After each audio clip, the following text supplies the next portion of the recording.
Hello, everyone. This is Hope Garza with Two Sisters Ministries, and today I'm going to be reading Parsha number 9, which is called Vayeshev, which means that he continued living.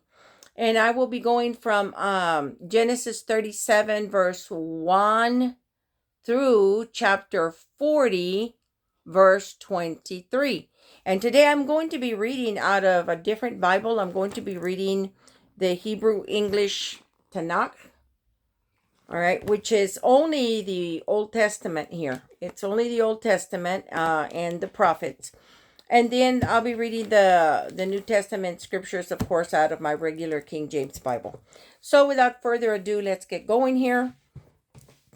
Chapter 37 of Genesis. Now Jacob was settled in the land where his father had sojourned, the land of Canaan. This then is the line of Jacob. At 17 years of age, Joseph tended the flocks with his brothers, as a helper to the sons of his father's wives Bilhah and Zilpah. And Joseph brought bad reports of them to their father. Now Israel loved Joseph best of all his sons, for he was the child of his old age, and he had made him an ornamented tunic. And when his brothers saw that their father loved him more than any of his brothers, they hated him, so that they could not speak a friendly word to him. Once Joseph had a dream which he told to his brothers, and they hated him even more. He said to them, "Hear this dream which I have dreamt. There we were binding sheaves in the field, when suddenly my sheaf stood up and remained upright. Then your sheaves gathered around and bowed low to my sheaf." His brothers answered, "Do you mean to reign over us? Do you mean to rule over us?" And they hated him even more for his talk about his dreams.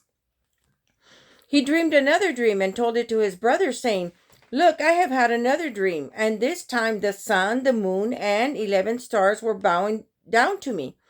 And when he told it to his father and brothers, his father berated him. "What," he said to him, "is this dream you have dreamed? Are we to come, I and your mother and your brothers, and bow low to you to the ground?" So his brothers were wrought up at him, and his father kept the matter in mind. One time when his brothers had gone to pasture their father's flock at Shechem, Israel said to Joseph, "Your brothers are pasturing at Shechem. Come, I will send you to them." He answered, "I am ready." And he said to him, "Go and see how your brothers are and how the flocks are faring, and bring me back word." So he sent him to the valley of Hebron. When he reached Shechem, a man came upon him wandering in the fields. The man asked him, "What are you looking for?" He answered, "I'm looking for my brothers. Could you tell me where they are pasturing?" The man said, "They have gone from here, for I heard them say, 'Let us go to Dothan.'" So Joseph followed his brothers and found them at Dothan. They saw him from afar off, and before he came close to them, they conspired to kill him. They said to one another, "Here comes that dreamer. Come and let us kill him and throw him into one of the pits, and we can say, 'A savage beast devoured him.' We shall see what comes of his dreams." But when Reuben heard it, he tried to save him from them. He said, "Let us not take his life." And Reuben went on, "Shed no blood. Cast him into that pit out in the wilderness, but do not touch him yourselves," intending to save him from them and restore him to his father. When Joseph came up to his brothers, they stripped Joseph of his tunic, the ornamented tunic that he was wearing, and took him and cast him into the pit. The pit was empty, there was no water in it. Then they sat down to a meal. Looking up, they saw a caravan of Ishmaelites coming from Gilead, their camels bearing gum, balm, and ladanum to be taken to Egypt. Then Judah said to his brothers, "What do we gain by killing our brother and covering up his blood? Come, let us sell him to the Ishmaelites, but let us not do away with him ourselves. After all, he is our brother, our own flesh." His brothers agreed. When Midianite traders passed by, they pulled Joseph up out of the pit. They sold Joseph for 20 pieces of silver to the Ishmaelites who brought Joseph to Egypt. When Reuben returned to the pit and saw that Joseph was not in the pit, he rent his clothes. Returning to his brothers, he said, "The boy is gone. Now what am I to do?"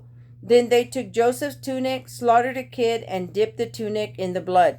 They had the ornamented tunic taken to their father, and they said, "We found this. Please examine it. Is it your son's tunic or not?" He recognized it and said, "My son's tunic. A savage beast has devoured him." Joseph was torn by a beast. Jacob rent his clothes, put sackcloth on his loins, and observed mourning for his son many days. All his sons and daughters sought to comfort him, but he refused to be comforted, saying, "No, I will go down mourning to my son in Sheol." Thus his father bewailed him.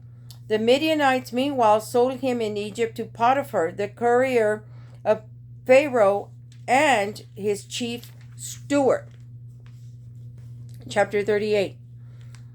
About that time Judah left his brothers and camped near a certain Adulamite whose name was Hira.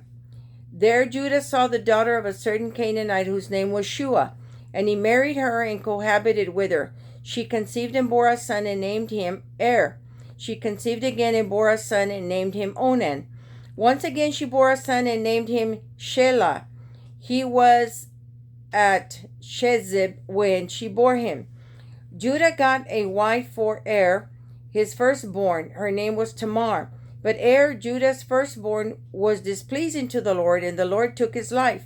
Then Judah said to Onan, "Join with your brother's wife and do your duty by her as a brother-in-law and provide offspring for your brother." But Onan, knowing that the seed would not count as his, let it go to waste whenever he joined with his brother's wife, so as not to provide offspring for his brother. What he did was displeasing to the Lord, and he took his life also. Then Judah said to his daughter-in-law Tamar, "Stay as a widow in your father's house until my son Shelah grows up," for he thought, he too might die like his brothers. So Tamar went to live in her father's house. A long time afterward, Shua's daughter, the wife of Judah, died. When his period of mourning was over, Judah went up to Timnah as his sheep shearers, together with his friend Hira the Adulamite. And Tamar was told, "Your father-in-law is coming up to Timnah for the sheep shearing." So she took off her widow's garb, covered her face with a veil, and wrapping herself up, sat down at the entrance of Enaim, which is on the road to Timnah. For she saw that Shelah was grown up, yet she had not been given to him as wife. When Judah saw her, he took her for a harlot, for she had covered her face. So he turned aside to her by the road and said, "Here, let me sleep with you," for he did not know that she was his daughter-in-law. "What?" she asked. "Will you pay for sleeping with me?" He replied, "I will send a kid from my flock." But she said, "You must leave a pledge until you have sent it." And he said, "What pledge shall I give you?" She replied, "Your seal and cord and the staff which you carry." So he gave them to her and slept with her, and she conceived by him. Then she went on her way. She took off her veil and again put on her widow's garb. Judah sent the kid by his friend the Adulamite to redeem the pledge from the woman, but he could not find her. He inquired of the people of that town, "Where is the cult prostitute, the one at Enaim by the road?" But they said, "There has been no prostitute here." So he returned to Judah and said, "I could not find her. Moreover, the townspeople said, 'There has been no prostitute here.'" Judah said, "Let her keep them, lest we become a laughingstock. I did send her this kid, but you did not find her." About 3 months later, Judah was told, "Your daughter-in-law Tamar has played the harlot. In fact, she is with child by harlotry." "Bring her out," said Judah, "and let her be burned." As she was being brought out, she sent this message to her father-in-law, "I am with child by the man to whom these belong." And she added, "Examine these whose seal and cord and staff are these." Judah recognized them and said, "She is more in the right than I, inasmuch as I did not give her to my son Shelah, and he was not intimate with her." Again, when the time came for her to give birth, there were twins in her womb. While she was in labor, one of them put out his hand, and the midwife tied a crimson thread on that hand to signify, "This one came out first." But just then he drew back his hand, and out came his brother. And she said, "What a breach you have made for yourself." So he was named Perez. Afterward his brother came out, on whose hand was the crimson thread. He was named Zerah. Chapter 39. When Joseph was taken down to Egypt, a certain Egyptian, Potiphar, a courier of Pharaoh, and his chief steward, brought him from the Ishmaelites who had brought him there. The Lord was with Joseph, and he was a successful man, and he stayed in the house of his Egyptian master. And when his master saw that the Lord was with him, and that the Lord lent success to everything he undertook, he took a liking to Joseph. He made him his personal attendant and put him in charge of his household, placing in his hands all that he owned. And from the time that the Egyptian put him in charge of his household and of all that he owned, the Lord blessed his house for Joseph's sake, so that the blessing of the Lord was upon everything that he owned, in the house and outside. He left all that he had in Joseph's hands, and with him there he paid attention to nothing save the food that he ate. Now Joseph was well built and handsome. After a time, his master's wife cast her eyes upon Joseph and said, "Lie with me." But he refused. He said to his master's wife, "Look, with me here, my master gives no thought to anything in his house, and all that he owns he has placed in my hands. He wields no more authority in this house than I, and he has withheld nothing from me except yourself, since you are his wife. Now then, could I do this most wicked thing and sin before God?" And much as she coaxed Joseph day after day, he did not yield to her request to lie beside her and be with her. One such day he came into the house to do his work. None of the household being there in sight, she caught hold of him by his garment and said, "Lie with me." But he left his garment in her hand and got away and fled outside. When she saw that he had left it in her hand and had fled outside, she called out to her servants and said to them, "Look, he had to bring us a Hebrew to dally with us. This one came to lie with me, but I screamed loud. And when he heard me screaming at the top of my voice, he left his garment with me and got away and fled outside." She kept his garment beside her until his master came home. Then she told him the same story, saying, "The Hebrew slave whom you brought into this house came to me to dally with me. But when I screamed at the top of my voice, he left his garment with me and fled outside." When his master heard the story that his wife told him, namely, "Thus and so your slave did to me," he was furious. So Joseph's master had put him in prison, where the king's prisoners were confined. But even while he was there in prison, the Lord was with Joseph. He extended kindness to him and disposed the chief jailer favorably toward him. The chief jailer put in Joseph's charge all the prisoners who were in that prison, and he was the one to carry out everything that was done there. The chief jailer did not supervise anything that was in Joseph's charge, because the Lord was with him, and whatever he did, the Lord made successful. Chapter 40. Sometime later, the cupbearer and the baker of the king of Egypt gave offense to their lord, the king of Egypt. Pharaoh was angry with his two couriers, the chief cupbearer and the chief baker, and put them in custody in the house of the chief steward, in the same prison house where Joseph was confined. The chief steward assigned Joseph to them, and he attended them. When they had been in custody for some time, both of them, the cupbearer and the baker of the king of Egypt, who were confined in the prison, dreamed in the same night, each his own dream, and each dream with its own meaning. When Joseph came to them in the morning, he saw that they were distraught. He asked Pharaoh's couriers who were with him in custody in his master's house, saying, "Why do you appear downcast today?" And they said to him, "We had dreams, and there is no one to interpret them." So Joseph said to them, "Surely God can interpret. Tell me your dreams." Then the chief cupbearer told his dream to Joseph. He said to him, "In my dream there was a vine in front of me.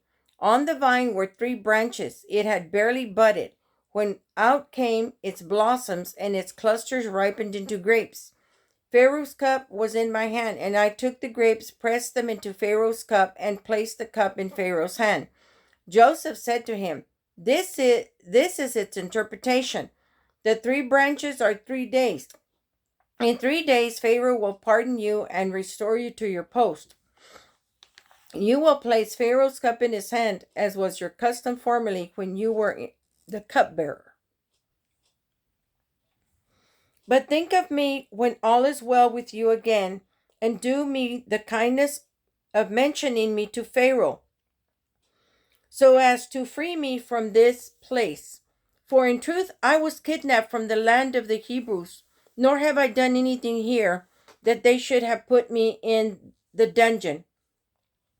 When the chief baker saw how favorably he had interpreted, he said to Joseph, "In my dream, similarly, there were 3 open work baskets on my head. In the uppermost basket there were all kinds of food for Pharaoh that a baker prepares, and the birds were eating it out of the basket above my head." Joseph answered, "This is its interpretation.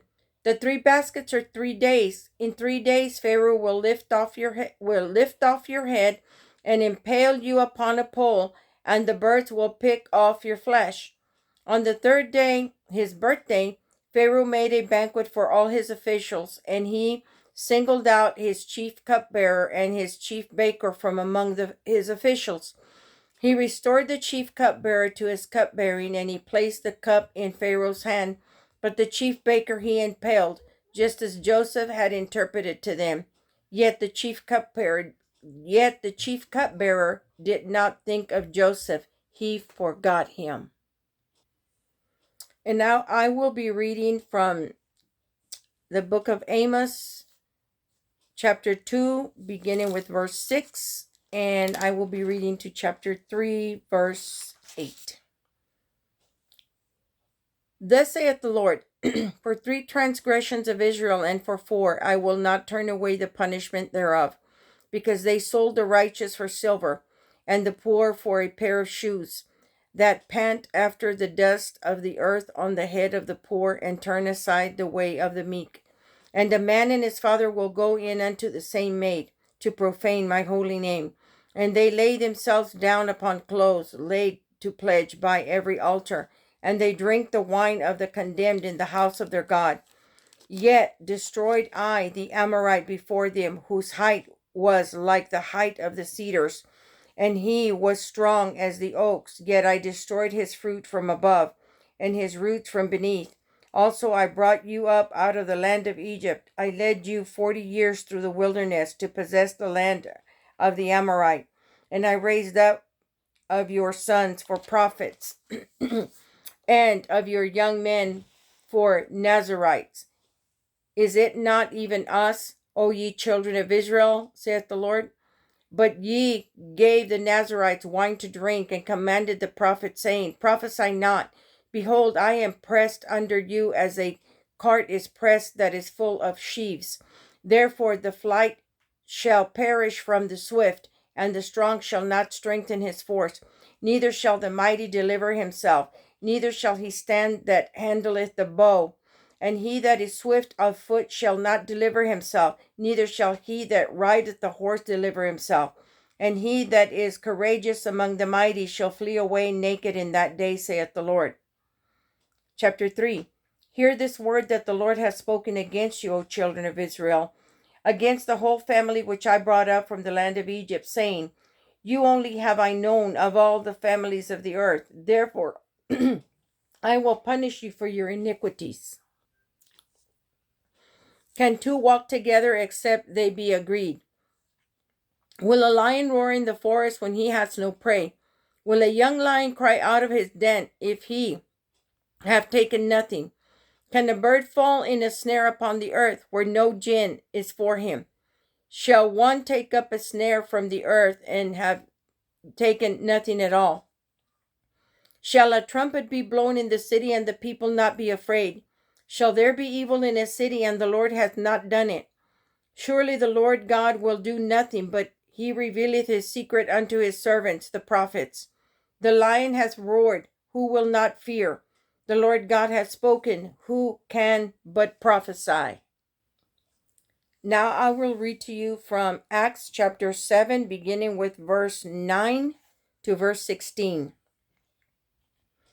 And the patriarchs, moved with envy, sold Joseph into Egypt, but God was with him, and delivered him out of all his afflictions, and gave him favor and wisdom in the sight of Pharaoh, king of Egypt. And he made him governor over Egypt and all his house. Now there came a dearth over all the land of Egypt and Canaan, and great affliction, and our fathers found no sustenance. But when Jacob heard that there was corn in Egypt, he sent out our fathers first. And at the second time Joseph was made known to his brethren, and Joseph's kindred was made known unto Pharaoh. Then sent Joseph and called his father Jacob to him, and all his kindred 75 souls.